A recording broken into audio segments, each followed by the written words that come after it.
Fala, lavaridos, tudo bem? Aqui é o Vini. Bom, galera, mais uma quinta-feira, e quinta-feira é dediquei uma palavrinha de palavra de Deus pra você, pro seu coração. E fico muito feliz com isso e eu fico muito alegre com isso porque, cara, essa palavra é viva e eficaz. Deus tem falado algumas coisas no meu coração e eu vou falar sobre isso hoje.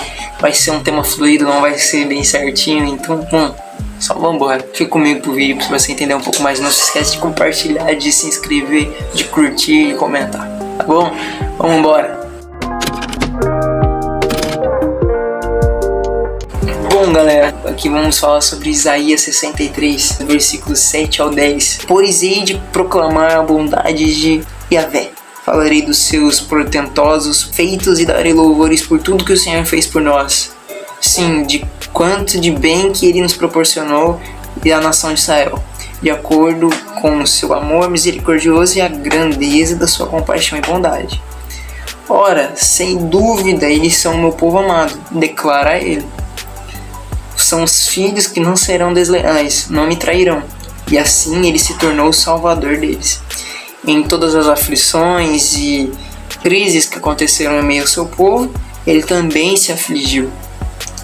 E o anjo da sua presença o salvou. Em sua extrema compaixão e amor misericordioso, ele os resgatou. Foi ele que sempre os acompanhou e os conduziu nos tempos passados. Mas eles se rebelaram e magoaram seu Espírito Santo. Foi então que ele teve que agir como inimigo deles e lutou pessoalmente contra eles. Cara, uau!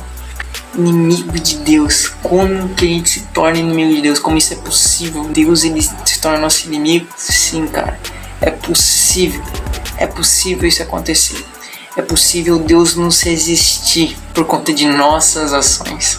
Existe uma diferença entre Deus permitir e Deus agir. Existe uma diferença. Deus é soberano em todas as coisas. Ele é tão soberano que ainda assim Ele não aflige, Ele não interfere no nosso livre-arbítrio. Ele é tão soberano que Ele permite coisas acontecerem em nossas vidas por conta de nossas próprias decisões. Às vezes a gente fala, pai, eis-me aqui, vou fazer sua vontade. Enquanto Ele tá lá, a gente, pai, eu vou fazer uma coisinha aqui rapidinho só enquanto você tá aí atendendo as outras orações. Simplesmente a gente não se entrega de fato para a vontade dele, para o caminho dele que ele tem para nós. Então essas coisas acontecem por nossa causa. No versículo 10 nós vemos Deus contra o seu próprio povo, porque eles agiram em desobediência. E então Deus, ele resiste a eles. Sim, ele pode resistir a nós por conta de nós mesmos. A gente se afasta da presença, não é ele que se afasta de nós, é nós mesmos que causamos isso. O ponto aqui em Isaías 63 não é falta de fé também, até porque o que está acontecendo aqui, consequência disso, não é por falta de fé, porque a fé exige uma certa obediência. E se eles estão desobedientes, então não é fé, nem obediência, nem nada. Eles são desobedientes, eles estão em desobediência. Então não é falta de fé nem nada aqui. O que está em vigor aqui, o que está entrando aqui, nós vemos no Novo Testamento, que explica isso, que é a lei da semeadura e da ceifa. Não só no Novo Testamento, eu estou usando Gálatas 6 como explicação, mas também tem no Antigo Testamento, mas a lei da semeadura e da ceifa. Gálatas 6, do versículo 7 ao 8. Fala que aquele que quem semeia da carne colherá, e aquilo é juízo. Aquele que semeia do Espírito colherá, e aquilo é vida eterna. Ou seja, o que nos explica essa situação é a lei da semeadura e da ceifa. Porque a lei da semeadura e da ceifa, ela simplesmente não é mérito, não é meritocracia, é conduta. Conduta que traz resultados. Condutas que trazem consequências. Então é justamente isso. Não é sobre mérito, não é merecimento de nada, até porque nós não merecemos nada. Mas aqui o que está tratando aqui é sobre uma conduta que gerou um resultado. É isso. E aquilo que a gente planta, a gente colhe, certo? A palavra de Deus em Hebreus 2, do versículo 1 ao 3, ela nos mostra que Deus, ele não age sozinho. Nós temos responsabilidades. A graça de Deus não é unilateral. Não é só Ele que movimenta, mas a graça, ela é interativa. Ele quer interação. O propósito da gente ter comunhão com Ele é justamente, não é só Ele que fala, ou só nós falamos, mas é uma conversa, é um diálogo. A comunhão é essa. A conversa com Deus é essa, não é um monólogo em que somente a gente fala, somente Deus fala, mas a gente conversa um com o outro, tem interação, ou seja, a graça de Deus é a mesma coisa. Ele é tão misericordioso que a graça dele é justamente essa, que a gente interage um com o outro. Judas 1, no grande capítulo de Judas, que é o capítulo 1, que é um só, no 5 nós vemos a misericórdia dele, que ele é misericordioso conosco, mas a gente não aceita. Muitas vezes as pessoas não aceitam ou não estão nem aí, são simplesmente desobedientes. No verso 4 nós vemos que as pessoas elas deturpariam a graça de Deus, deturpariam a doutrina, flertariam com o mundo, seriam desobedientes, mas Deus ele oferece graça àqueles que o buscam. Aqui nesse verso nós vemos que no verso 4 e no 5 mostra que há juízo para aqueles que fazem a maldade e há bênção para aqueles que fazem o bem. Então é justamente isso. O quesito ali em Isaías não é sobre Deus agir ou qualquer outra coisa, ou sobre falta de fé, mas é sobre a lei da semeadura e da ceifa.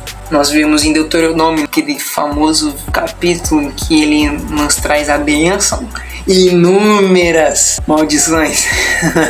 Ou seja, aquele que planta bem colherá as bênçãos, aquele que planta o mal colherá o juízo. O que está em vigor aqui é isso. Mas como isso acontece? Como que a desobediência faz Deus se tornar inimigo nosso? Uma explicação mais clara, vamos direto para a palavra. A gente tem Números 25. Números 25, eu tô lendo números agora e tá bem fresco, tá bem recente. Números 25 fala sobre como os israelitas começaram a se prostituir quando eles estavam nas terras dos moabitas. E os moabitas estavam no meio deles e tudo mais, e aí eles começaram a se prostituir. Deus, quando ele fez a promessa a Abraão, em Êxodo, Levítico, ele começa a falar sobre a lei, as regras e tudo mais. Ele fala que o povo não deveria ser como os povos de lá, né? Tanto que ele faz festa, a festa da colheita, por exemplo, que ele faz para Noé, logo quando Noé desce da arca e tudo mais. Aí Deus fala que toda vez que tiver uma colheita eles vão festejar, porque os homens, os outros que não serviam a Deus, eles tinham essa prática de toda vez que tivesse uma colheita eles cultuavam os deuses deles. Então justamente para não acontecer isso, Deus ele vai e faz uma lei falando que toda vez que vocês tiverem uma colheita vocês vão festejar em favor a mim, vão louvar, agradecer em favor a mim.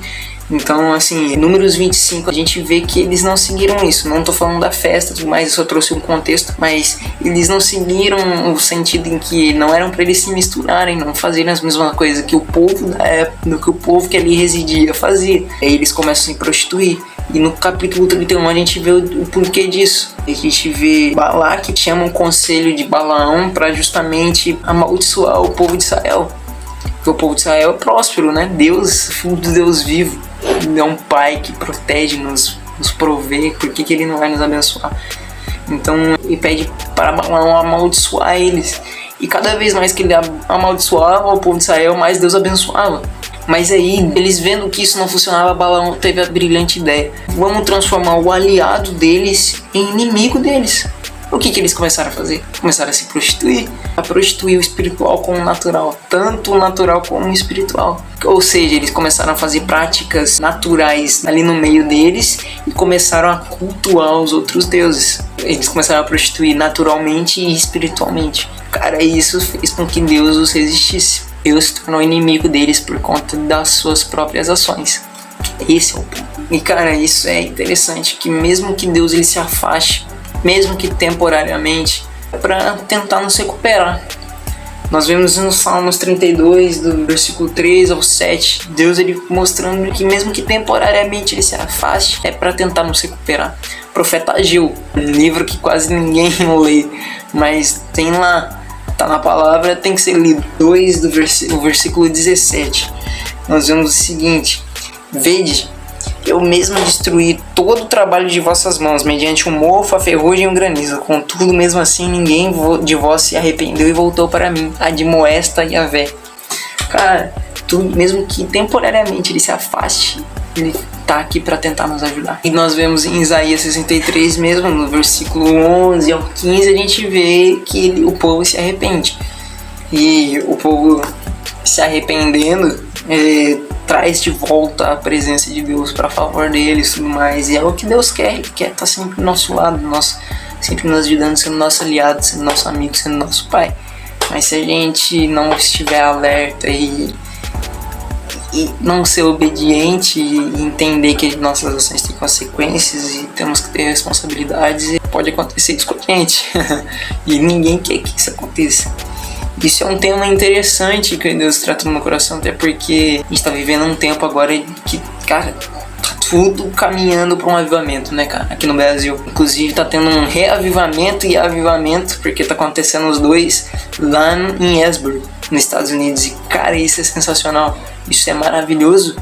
Isso tá trazendo uma chama pro nosso coração, mas a gente tem que tomar muito cuidado. E isso tá me gerando uma indignação também, porque as pessoas estão vendo isso, mas não buscam a palavra, não oram em relação a isso, não fazem nada. Isso me gera uma indignação. E Deus tratando isso no meu coração me alertou mais ainda. Me mostra que, cara, a gente precisa ter zelo pela palavra, zelo pela presença, a gente tem que buscar a presença. E temos que ser zelosos com sua palavra, orar em relação a isso, porque, cara, é seríssimo. E, cara, eu não quero que ninguém perca o que Deus está para fazer aqui. Eu não quero que ninguém perca. Eu oro em relação a isso e eu peço de todo o coração que você não deixe de aproveitar aquilo que Deus está para fazer nessa nação. Então, a mensagem é essa, a palavra de hoje é essa. E muito obrigado para você que ficou até aqui. Eu agradeço de todo o coração. E, bom, é isso. Curte, comenta, compartilha. E vejo você na próxima. Valeu!